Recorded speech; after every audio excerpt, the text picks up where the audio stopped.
Bienvenidos a este quinto episodio de Conectando Mercados. En los episodios anteriores hemos ido viendo un poco las bases que marca la directiva de qué cosas hay que hacer, ¿no? En este quinto episodio lo que queremos es prestar atención al día a día de una empresa, a cómo funciona esto ahora en la práctica. De nuevo contamos con un gran experto que es Mikel Berraondo, que nos acompaña en esta ocasión para tratar el tema. Y bueno, para empezar, un poco yo lo que quería preguntarte así para romper el hielo es, una vez ya hemos establecido todo, ¿no? Hablamos de políticas, hablamos de cadena de valor, establecimos como las bases. ¿Cómo sabemos realmente que esto está cuajando en el día a día de una empresa o se ve claramente que no lo están integrando muy bien? Bueno, a ver, lo primero que hay que tener en cuenta es que la directiva y todo lo que tiene que ver con la vía de diligencia es una herramienta de aplicación, de ejecución, por así decirlo, ¿no? Entonces, lo primero que tengo que hacer es tener claro cómo yo estoy, todo lo que he dicho en la política, los pasos que he definido que tengo que hacer, cómo ya los estoy haciendo, ¿no? Cómo se están haciendo los estudios de impacto, cómo se están haciendo los planes de remediación, cómo se está haciendo el diálogo con las bases, ¿no? Entonces, con todos los que son grupos de interés. Entonces, lo primero es tener claro que se está haciendo todo eso en todos los proyectos, tal y como marca la directiva, y a partir de ahí, esa garantía de que lo estoy haciendo bien, claro, va a ser siempre una incertidumbre que tú vas a tener que estar lidiando, y lo que dice la directiva es que para tener mayores certezas lo que tienes que hacer primero, contar con apoyos externos de personas expertas periódicamente, cuando tú lo consideres, pues cada X tiempo tendrás que contratar una persona experta en vía de diligencia para que te vaya diciendo si lo que estás haciendo va bien, hay que mejorar, se puede mejorar. Y luego hay que tener en cuenta que hay un elemento que teóricamente es nuevo en la directiva, pero que ya es un elemento conocido en el mundo de la sostenibilidad, en el mundo de los derechos humanos, que va a ser la figura de los verificadores, ¿no? En teoría, según la directiva, los proyectos, las debidas diligencias se van a tener que verificar. También con personas expertas en debida diligencia que van a asumir una corresponsabilidad con esos proyectos que verifiquen, pero claro, esa certeza de que lo hago bien va a venir finalmente siempre de las verificaciones que tú hagas de tus proyectos con externos. Y un poco con el tiempo también, ¿no? O sea, al final los resultados evidentemente con el tiempo. O sea, al final la vía de diligencia es cambiar la forma de relacionarte con grupos de interés y la forma de tener el diálogo social. Si yo tengo buena relación con mis grupos de interés, trabajadores, sindicatos, asociaciones, grupos de personas afectadas por mis proyectos, si yo tengo buena relación con todos esos grupos, tengo un diálogo fluido, tengo buena relación, firmo actas de las reuniones, de los acuerdos, de cómo se van cumpliendo los acuerdos, pues eso ya es un indicador importante de que se van haciendo las cosas bien, ¿no? Claro. Entonces, claro, yo creo que eso sí, bueno, pues al final también va a depender mucho del sentido común que también le pongamos, ¿no? Yo no voy a poder decir que tengo una buena debida diligencia si tengo conflictos con grupos de interés, si me están denunciando organizaciones sociales. Entonces esos van a ser los indicadores que te van a permitir a ti saber que las cosas van en buena dirección o no están funcionando. Claro, y un poco, bueno, una pregunta así más como de visión de consultor. Cuando tú vas a una empresa, ¿no?, que se supone que ya lo está trabajando, a lo mejor estuviste ya el año pasado o 2 años anteriores trabajando, como has tenido varios casos, y llegas y lo que quieres ver es, ¿esto se está respirando? ¿Se quedó ahí un poco? ¿Hay algo que tú puedas percibir desde fuera que digas, esto se lo están tomando en serio, lo están trabajando o esto se ha quedado olvidado? Hombre, a ver, yo, claro, ya son muchos años, entonces yo en cuanto me siento con un cliente y por la forma en la que me empieza a dar respuesta de cómo está haciendo las cosas, yo ya sé si se lo están tomando en serio o no. Por ejemplo, es habitual que todo el mundo te diga, no, yo aplico de vía de diligencia, y cuando le dices, bueno, ¿dónde están los estudios de impacto en derechos humanos? No existen. Ya. O bueno, sí lo he hecho, pero lo tengo guardado en un cajón. Bueno, pues eso no existe, ¿no? Entonces, una cosa que nos tenemos que dar cuenta es que lo que te decía al principio, la vía de diligencia no es tanto de tener políticas y protocolos, sino de aplicarlo en el día a día. Claro. De que tengo esa matriz de impactos y la publico, de que tengo esa matriz de remediaciones y la cumplo. O sea, entonces, claro, tú ya cuando te sientas con alguien y no te enseña esas evidencias, es que no está pues tú ya sabes que las cosas están funcionando o no están funcionando. O también es muy típico que todo el mundo te diga que no, lo estoy haciendo, tengo una política maravillosa, todo va bien, pero yo no tengo diálogos con grupos grupos de interés, no hablo con mis actores o tengo conflictos y todo eso como, claro, al final, lógicamente, pues no es coherente con un discurso de cumplimiento. Claro. ¿no? Lo tengo muy bien planeado, pero que no pase nada, ¿no? Claro, por ejemplo, ahora mismo yo creo que estamos en un momento, bueno, pues que como en donde la gente ya se va a dar cuenta que pues efectivamente hay que aplicarlo porque ya pues se acaba de aprobar el paquete ómnibus, ya tenemos claridad sobre lo que vamos a tener que hacer, ya también se ha despejado la duda de si va a haber o no va a haber directiva de diligencia, ya sabemos que sí. Entonces ahora que las empresas tienen que empezar ya a tomarse un poco más en serio el tema, también es muy típico decir, no, yo aplico vía diligencia, tengo la política de derechos humanos, he hecho un estudio maravilloso para medir la huella social o el impacto social y bueno, todo eso está muy bien, pero claro, cuando le preguntas, bueno, ¿dónde están las actas de tus reuniones con grupos de interés? ¿Dónde están ese diálogo social? ¿Dónde están los procesos participativos? Claro, no hay nada de eso, entonces... Ya. Bueno, pues ahí empiezan a chirriar muchas cosas, ¿no? Y sobre todo que nos demos cuenta que la debida diligencia va de todo lo que no va a la sostenibilidad. La debida diligencia va de identificar los impactos negativos y de remediarlos. No va de hablar de los impactos positivos, de esa doble materialidad preciosa que yo puedo tener, puedo dibujar, sino aquí lo que tengo que hacer es, yo identifico impactos negativos, me siento con mis grupos de interés y hago planes para remediarlos y para tener una buena relación con todos esos grupos de interés. Sí, al final la debida diligencia está claro que lo que quiere es poner el foco en lo que no está funcionando, en lo que estamos haciendo mal o de alguna manera estamos generando malas consecuencias que quizás a veces no queremos y ponernos a trabajar en ellas, claro.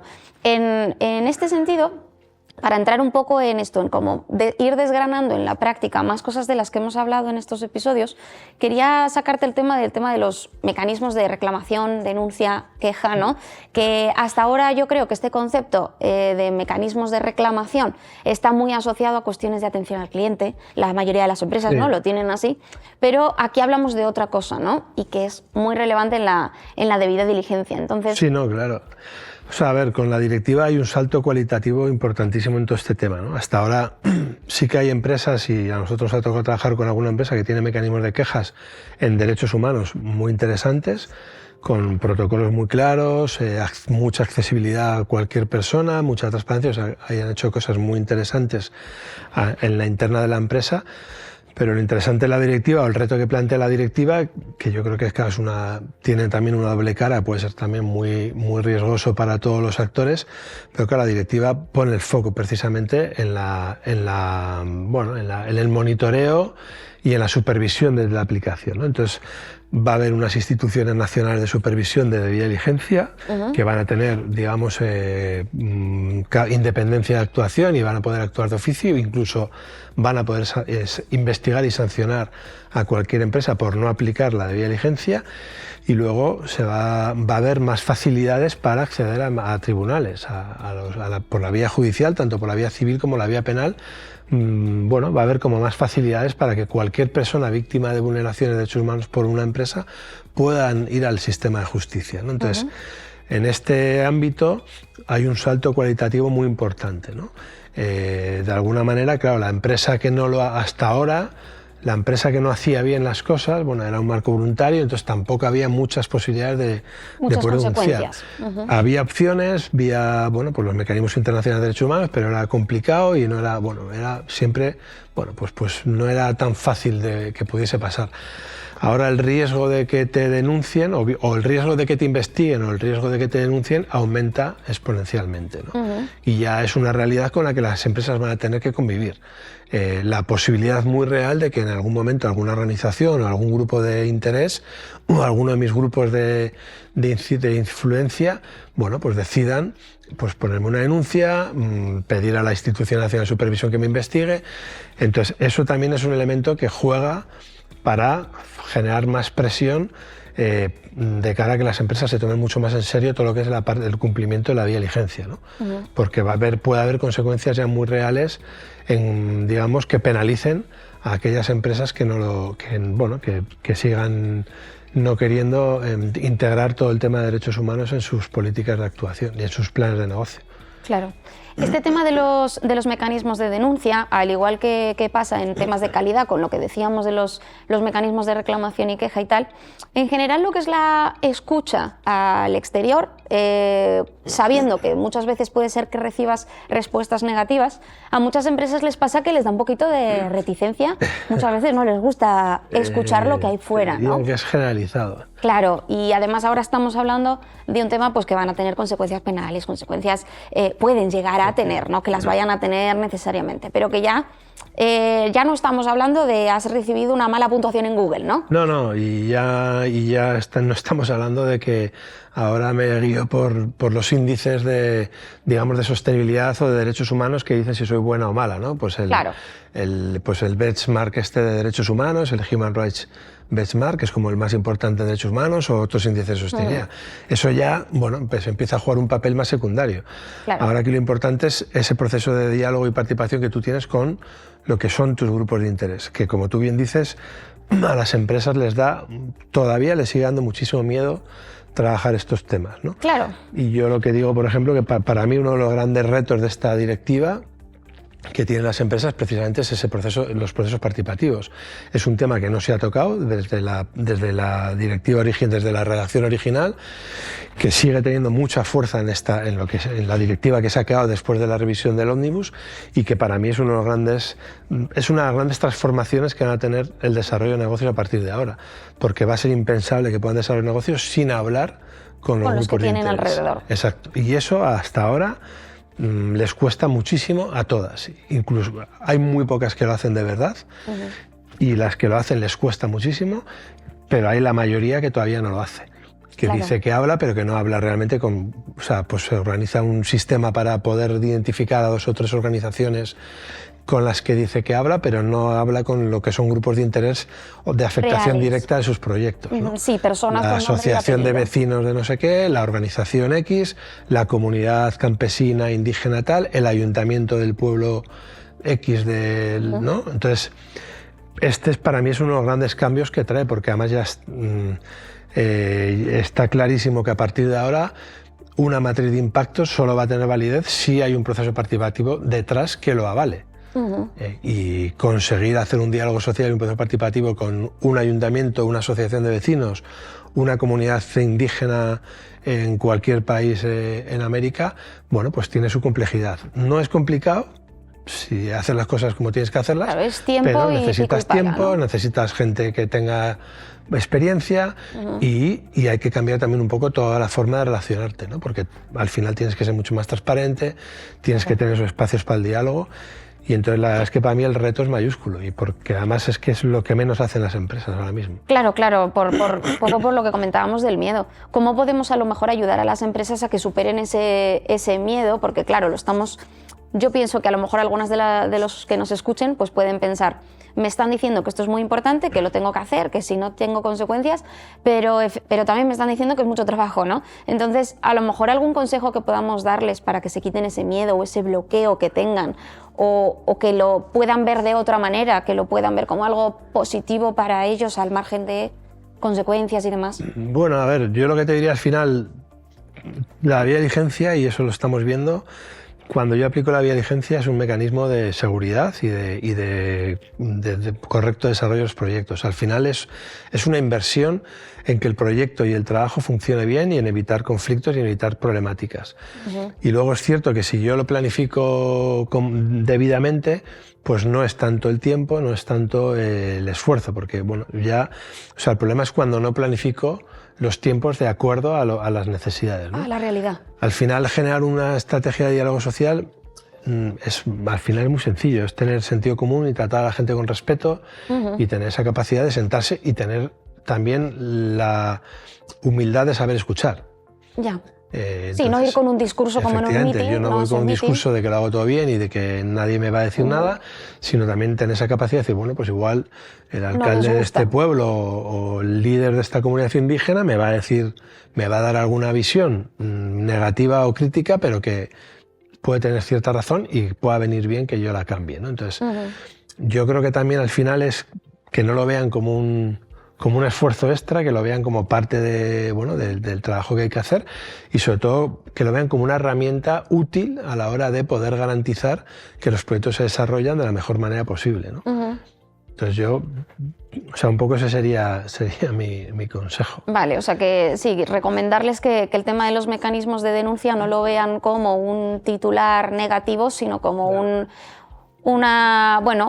instrumento más, un destornillador más que puedan tener en la mesa para arreglar un problema. Efectivamente. A ver, yo también, y otro consejo también, vamos, que igual es muy obvio, pero que es que ahora ya más que nunca sí que va a hacer falta que o bien tengan gente especializada en estos temas dentro de la empresa o fuera, buenos equipos de apoyo externos que sean expertos en este tema, porque ahora el tener un apoyo externo que no esté bien preparado o bien formado o alguien dentro de la empresa mal preparado sí que te va a generar problemas. Entonces, yo también este también sería otro consejo, decir, oye, realmente necesitas trabajar con gente experta en esto. Preparada y con experiencia.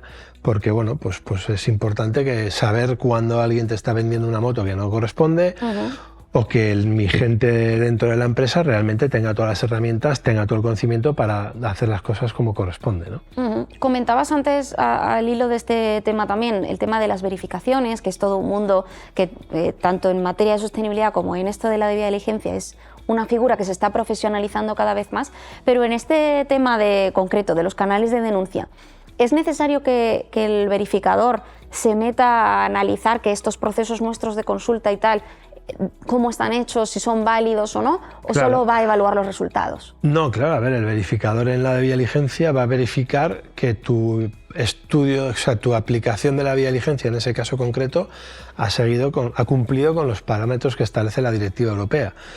Uno de los parámetros claves es precisamente evidenciar el proceso participativo en la identificación de riesgos e impactos, en la definición de las acciones de remediación y en la ejecución de esas acciones y en los planes de monitoreo. Entonces, claro, el verificador va a tener que entrar a eso, va a tener que revisar esas actas de acuerdo con los grupos de interés y en algún momento, para hacer bien su trabajo, tendrá que ir a esos grupos de interés a preguntarles a ellos. Claro, que se ha mantenido esa conversación. Y a verificar que esa acta que se ha firmado es real, etcétera, etcétera, ¿no?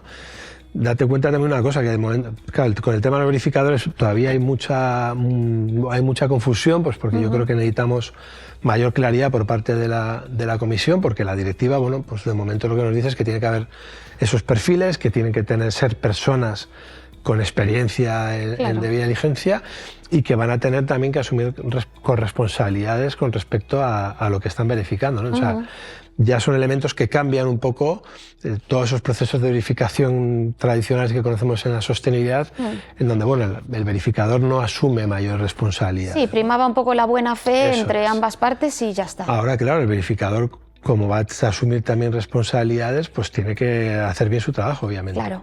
Entonces va a ser una verificación bastante más profunda y por eso yo te decía que la participación es uno de los elementos claves de toda esta directiva, porque claro, verificar una correcta participación también va a ser complicado. Claro. Porque voy a tener que en algún momento contactar con esos grupos de interés, allá donde estén, con todos esos grupos de afectación directa, y voy a tener que hablar con ellos. Sí, al final se complejizan todas las fases para todo el mundo, no solamente que la empresa tenga más trabajo, sino que todos los que estamos metidos en el ajo tenemos más tareas.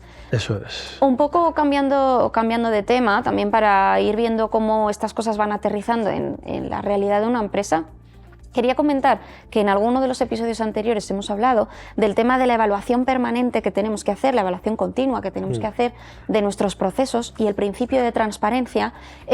Un poco, bueno, lo primero, ¿cómo podríamos explicar que tiene que casar ese principio de transparencia con este tema de la evaluación continua de nuestros procesos? Bueno, o sea, ahí hay para mí son dos cuestiones que están totalmente unidas, ¿no? Además la directiva lo dice también claramente, la transparencia y la comunicación van a ser dos elementos claves. O sea, las empresas tienen que comunicar lo que están haciendo, van a tener que desarrollar una política de comunicación con cada uno de sus grupos de interés y van a tener que definir cómo hacen la comunicación con esos grupos en función de la transparencia que tienen que tener con todas las actuaciones que hacen en la aplicación de la vía de diligencia, ¿no? Entonces, eso es clave. Y luego esta evaluación continua, claro, significa, al final tú lo que tienes la vía de diligencia es un proceso permanente que está operando, ¿no? Tú haces una identificación de impactos, haces un plan de remediación, te das 1 o 2 años para cumplir ese plan de remediación, pero mientras tanto tienes que establecer un sistema de monitoreo con los grupos de interés para, pues cada 2 o 3 meses ir monitoreando que no hay nuevos impactos, que las relaciones siguen siendo buenas, porque no surgen nuevos problemas. O sea, tú tienes que estar haciendo un monitoreo permanente hasta que al cabo de 2 o 3 años vuelves a revisar todo, a hacer y a actualizar pues, la línea de base social, la matriz de impactos, etcétera, ¿no? Claro, lógicamente estas actualizaciones son mucho más sencillas que cuando haces el primer estudio, ¿no? Pero claro, esa evaluación permanente, claro, es lo que te marca el ciclo de la vía de diligencia. Al final esto va a ser un círculo permanente en el que tú estás, lógicamente, trabajando, ¿no? Pues al inicio con la línea de base, con estudio de impacto, plan de remediación, luego el monitoreo, pero luego volviendo a hacerlo todo, ¿no? Entonces, claro, por eso es un poco pues el trabajar permanentemente en este tema, ¿no? No es como se ha trabajado anteriormente, que bueno, yo hacía un estudio de impacto, hacía unos planes de remediación, ejecutaba y me olvidaba durante 3, 4 o 5 años hasta que volvías a tener la necesidad, ¿no? O hasta que vuelva a tener una denuncia. Hasta que vuelva a tener... Claro, ahora no, ahora yo a través del monitoreo, que es uno de los elementos que integra la directiva, tengo que estar trabajando internamente y externamente para tener claridad que no hay nuevos impactos, que todos los acuerdos se van cumpliendo, que todo el mundo está tranquilo, que no hay más conflictos. Bueno, entonces eso es lo que te obliga a trabajar con ese espíritu de permanencia, ¿no? De estar siempre permanentemente trabajando y luego junto con esa transparencia y esa comunicación que ya se convierten en obligatorias. Vale, sí, o sea, al final nos piden que seamos un poco más proactivos de lo que estábamos acostumbrados. Exacto. O sea, lo que nos está planteando la directiva también es que contemos lo que no queremos contar. Claro. No contemos lo bonito, que es lo que estamos contando ahora siempre en los informes de sostenibilidad, sino que empecemos a contar, bueno, pues todo lo que no es tan bonito, también, que es parte del día a día y es parte de los proyectos. Al final de ejecutar un proyecto siempre va a haber impactos. Lo importante es que tengamos esa capacidad de asumirlos sin mayores traumas y sobre todo ponernos todo lo que esté a nuestra mano para remediarlos y mitigarlos de la mejor manera, ¿no? Claro, a lo mejor podemos empezar a hilar los principios de honestidad y humildad con ese principio de transparencia, ¿no? Sí, y que esa tríada sea un poco nuestra ayuda. De cara a lo mismo, como a ir intentando llevar todas estas cosas, visualizarlas en la práctica, este tema de la evaluación continua, ¿cómo funciona? ¿Es como una figura de un auditor, o sea, una persona dentro de la empresa que hace lo que antes eran pues, auditorías de riesgo internas o cosas así? ¿O es un comité? ¿O es un externo que tiene que venir a hacerme la evaluación? Yo te diría que no hay una respuesta concreta para esta pregunta. O sea, yo creo que va a depender mucho de cómo las empresas se quieran enfocar todo este tema, ¿no? Hay empresas que lo están enfocando por la parte de compliance y entonces desde sus áreas de compliance están viendo cómo hacer este monitoreo permanente de todos los departamentos que se van a tener que implicar en la ejecución de las políticas de vía de diligencia y desde ahí pues van a hacer un sistema interno de coordinación, fiscalización, monitoreo. En otras empresas yo creo que sí que están apostando más por tener una figura fuerte en la parte de, pues eso, de derechos humanos, de vía de diligencia, que empiece a hacer una labor de acompañamiento, fiscalización de todo lo que son unidades de negocio y distintas áreas de trabajo, porque claro, al final nos tenemos que dar cuenta que en la aplicación de la vía de diligencia van a entrar muchos departamentos de las empresas y las áreas de negocio van a jugar también un papel importante en todos los distintos países. Entonces, claro, aquí hay mucho que monitorear, mucho que fiscalizar, ¿no? Y tienes también empresas que lógicamente van a jugar con esos perfiles externos, ¿no? Con esas asesorías externas de personas que les vayan acompañando, monitoreando o haciendo pequeñas auditorías de cumplimiento de toda la parte de vía de diligencia, ¿no? Entonces, bueno, ahora mismo yo creo que cada uno está un poco viendo... ¿Cuál es su papel? Claro, las empresas que van a tener ya, digamos que en el 2029 ya tienen que demostrar con informes cómo están aplicando la vía de diligencia, pues yo creo que cada empresa está viendo un poco pues, cuál es la mejor manera de organizarse internamente. Este tema, ¿no? Claro. Un poco ya por ir a casos concretos, sin necesidad de dar nombres si no hace falta, pero un poco porque ya hemos contado toda la teoría que podíamos contar, ¿no? Pues un poco ya por hablar de casos concretos, ¿me podrías contar algún caso que a lo mejor hayan tenido algún incumplimiento y cómo llegó a ellos la alerta de estamos teniendo un incumplimiento y cómo fue esa primera situación de ostras, ¿qué hacemos? Bueno, a ver, hasta ahora yo te diría que las empresas generalmente se han metido en este tema cuando han tenido algún problema muy serio con una denuncia grave. O una denuncia o una paralización de un proyecto, pues porque algún grupo de interés no les ha dejado desarrollar el proyecto, ¿no? Entonces, yo te diría que ese es un poco el patrón de lo que ha pasado, ¿no? A mí me ha tocado trabajar en bastantes países de América y un poco el patrón hasta ahora siempre ha sido ese, ¿no? Pues un proyecto del tipo que fuese, que de repente lo voy a desarrollar, llego a la zona de desarrollo después de firmar el contrato con el gobierno y me encuentro que la situación no es la que yo pensaba, que hay comunidades, hay grupos o en organizaciones sociales, grupos de interés, y cuando yo no genero un buen diálogo y de repente surgen los conflictos, claro, ahí la empresa se ha dado cuenta que las cosas no están funcionando bien, ¿no? Y claro, porque ha llegado a haber proyectos que a mí me tocan donde había una paralización total, o bien porque las organizaciones o grupos o comunidades se han puesto delante de la carretera o han ocupado las bases de las empresas y no han podido desarrollar los proyectos, o pues porque ha habido alguna denuncia, ¿no? Entonces, yo te diría que, bueno, hasta ahora las empresas se han dado cuenta un poco cuando han tenido estos problemas. Y es muy curioso porque cuando han resuelto ese problema han visto las ventajas que tiene todo el tema de aplicar de vía diligencia y trabajar estos procesos de diálogo social y procesos participativos desde la prevención, y entonces han empezado a aplicarlo pues, en todos sus proyectos o en distintas unidades de negocio, ¿no? Entonces, ese es un patrón que se ha repetido siempre, ¿no? También es cierto que me ha tocado trabajar con alguna empresa que esto ha visto la parte de rentabilidad, la parte competitiva que puede tener todo el tema de trabajar de vía diligencia, desde la prevención, y que desde un inicio han dicho, oye, yo tengo claro que tenemos que trabajar con diálogo social y lo vamos a integrar, ¿no? Y luego en los últimos años, por ejemplo, como el sector financiero ya desde hace varios años está muy sensibilizado con todo el tema de cumplimiento de vía diligencia, pues también nos estamos encontrando el caso de empresas que ven la financiación de sus proyectos condicionada a que entreguen estudios de impacto en derechos humanos a los financiadores que les van a informes de resultados, claro, estudios de impacto, planes de remediación, actas de conformidad de los grupos de interés. Entonces sí, claro, estamos viendo ya muchas empresas que tienen la urgencia para conseguir la financiación, bien sea por banca pública multilateral o por banca privada. Tengo que activar todo este protocolo. Entonces, bueno, es un poco la casuística de empresas con las que a mí, por ejemplo, me ha tocado trabajar en los últimos años, ¿no? Claro, era un contexto en donde la vía diligencia era voluntaria. Ya. No había mayores obligatoriedades, ¿no? Desde el punto de vista de la normativa. Entonces, bueno, esa es un poco la realidad con la que nosotros nos hemos estado encontrando, ¿no? ¿Y te ha pasado alguna vez algún caso de todo lo contrario, de una empresa que haya tenido incumplimientos o incluso haya sido tú a avisarle de que tenía incumplimientos y hayan dicho, yo miro para otro lado, este no es mi problema, esto no va conmigo, y han dejado que la cosa escalara? ¿Te ha pasado también? Muchas. Sí.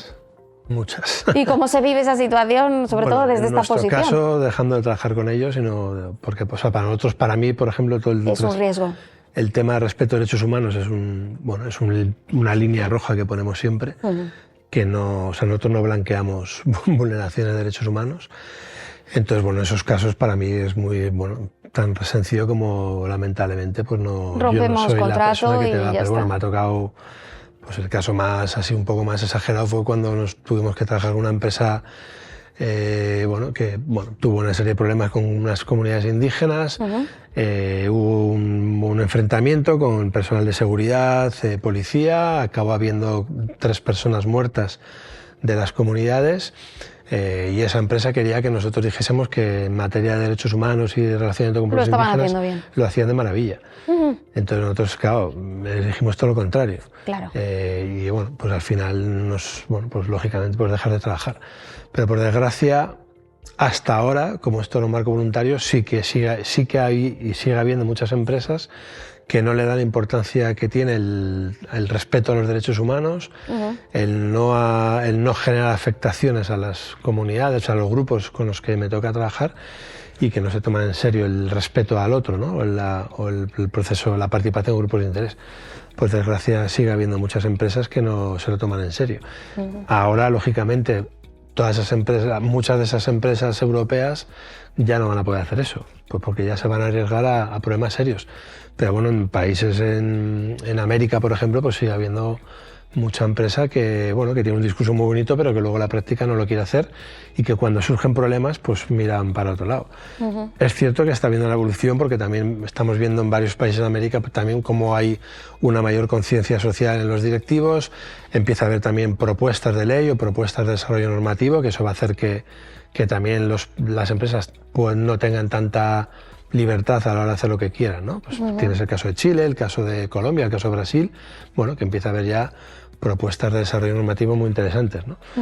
Pero bueno, claro, trabajando en derechos humanos en el mundo de la empresa, pues a mí sí que me ha tocado, incluso me ha tocado llegar a procesos de denuncias en tribunales internacionales, pues por vulneración de derechos humanos, pues porque ya no había opciones de poder conversar. ¿En los que te ha tocado ser la figura denunciante? A mí me ha tocado ser el abogado, uno de los abogados que acompañaba a las personas, a las comunidades afectadas por estas empresas. Un poco por ir terminando, y en línea con lo mismo que estás contando, como este podcast, esta serie de podcasts está orientada a conectar un poco que esto, aunque sea una directiva europea, va a afectar a América Latina. ¿Cómo estás viendo tú en los casos pues, más recientes, a lo mejor, y ya nos estás comentando que están avanzando normativas en paralelo en varios países y demás, pero a nivel empresa, a nivel realidad de las empresas, ¿cómo estás viendo tú que se están relacionando ambas geografías? Si es más una cuestión de, digamos, papá Europa te regaña y tú reaccionas, o están teniendo una...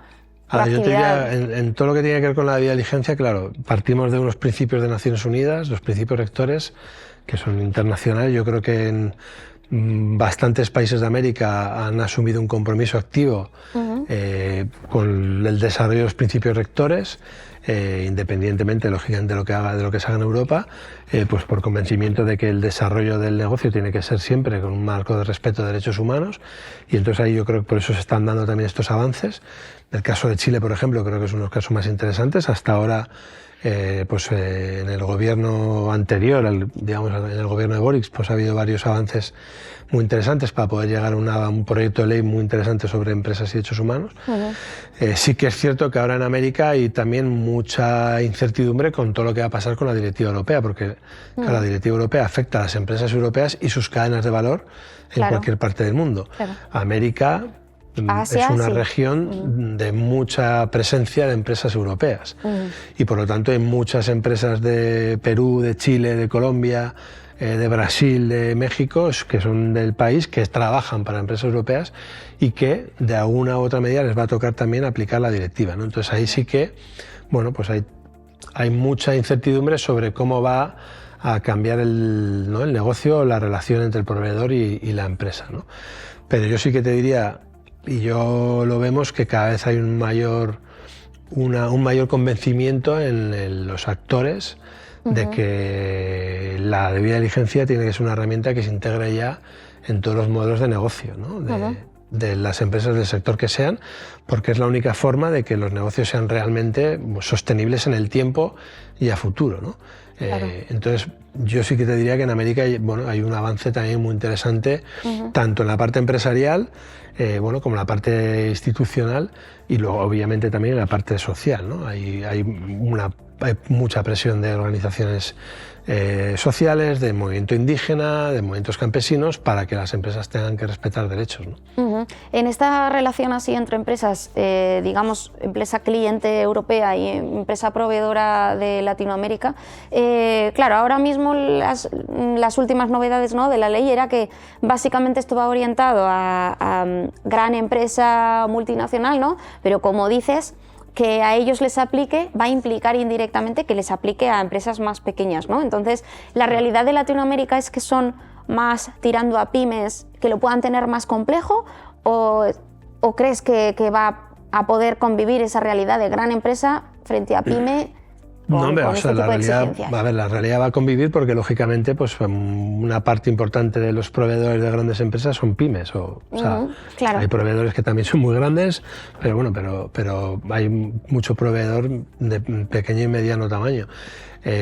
Claro, ahí tenemos que ver un poco ese enfoque de riesgos que plantea la directiva, cómo lo aplican las grandes empresas a su cadena de valor o cadena de actividad, como lo dice la directiva, pero efectivamente en algún momento es muy posible que los clientes nos pidan una serie de compromisos en materia de respeto a derechos humanos que a ellos les permita minimizar el riesgo que nosotros les generamos, ¿no? Entonces, claro, nosotros como proveedores en algún momento vamos a tener que adaptarnos a lo que nos pida el cliente en estos temas de derechos humanos. Entonces ahí tiene que ver, claro, la directiva lo que también está diciendo es que desde los gobiernos y las empresas grandes tienen que haber programas también de acompañamiento, de apoyo, de ayuda, para que toda la cadena de actividad también se integre a la dinámica, ¿no? Y que esto sea un proceso gradual en el que todos vayamos entrando, ¿no?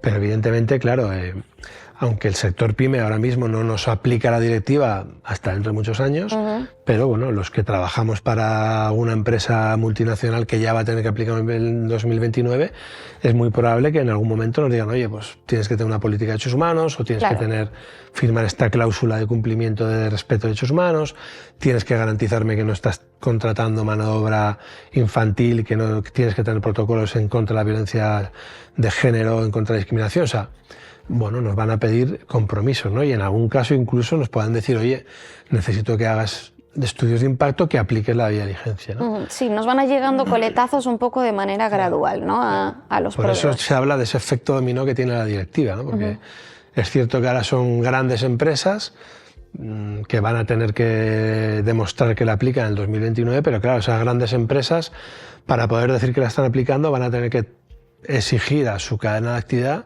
muchas acciones también de cumplimiento de derechos humanos. Aquí imagino que de cara también a ayudar a esas pymes proveedoras habrá bastante movimiento, o podrán tener bastante fuerza las asociaciones sectoriales, ¿no? Que puedan quizás hacer un poco de ahí de red de apoyo.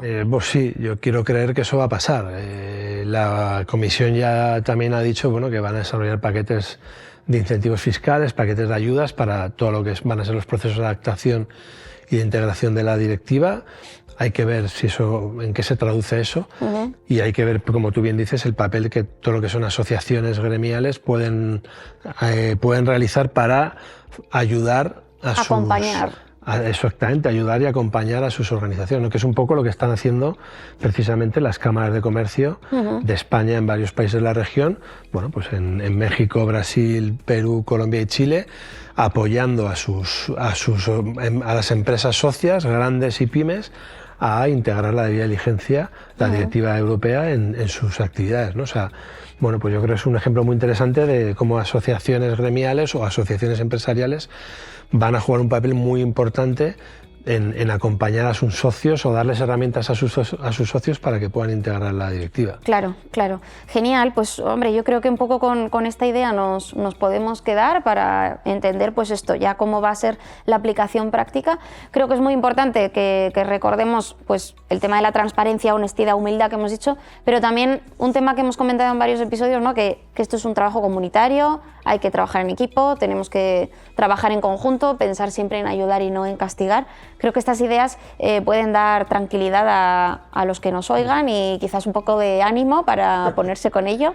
Así es. Estupendo. Pues nada, muchísimas gracias, Miquel, de nuevo. Como siempre. Y nada, nos vemos en el próximo episodio de Conectando Mercados. Y recuerda, conectar con los derechos humanos es conectar con tus derechos.